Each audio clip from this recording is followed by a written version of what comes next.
मैं हूँ आपकी संगीत 1984। आज आपके लिए बहुत ही प्यारा सा क्या लेके आए वो पता नहीं एक गीत है धमाकेदार है, सुनिए। हमको पता सोने की थाली में जेवना बनायो, सोने की थाली में जेवना बनायो, सोने की थाली में जेवना बनायो, सोने की थाली में जेवना बनायो। जेवना न जाइब मरियंगा रे से हमके नैयर पहुँचा दो, डोली कहारे से हमके नैयर पहुँचा दो, डोली कहारे से हमके नैहर पहुँचा दो, डोली कहारे से हमके नैयर पहुँचा दो, डोली कहारे से हमके नैहर पहुँचा दो।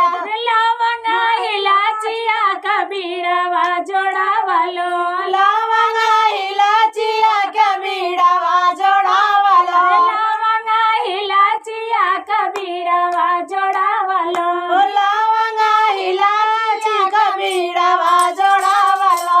बीड़वा न कुछ बमरियंगा रे से हमके नैयर पहुँचा दो, डोली कहारे से हमके नैयर पहुँचा दो, डोली कहारे से हमके नैहर पहुँचा दो, डोली कहारे से हमके नैयर पहुँचा दो, डोली कहारे से हमके नैहर पहुँचा दो।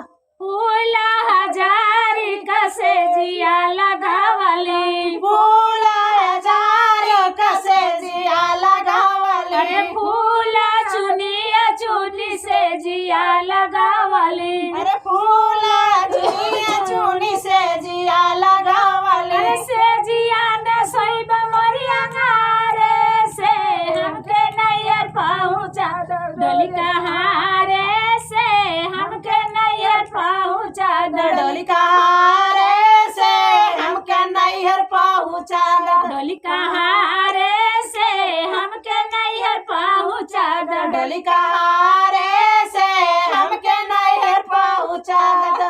हेलो दोस्तों, ये गीत कैसी लगी आप लोग कमेंट में जरूर बताइएगा, और आप लोगों से रिक्वेस्ट है फुल आवाज के साथ। ढेर ढेर प्यार दुलार आशीर्वाद।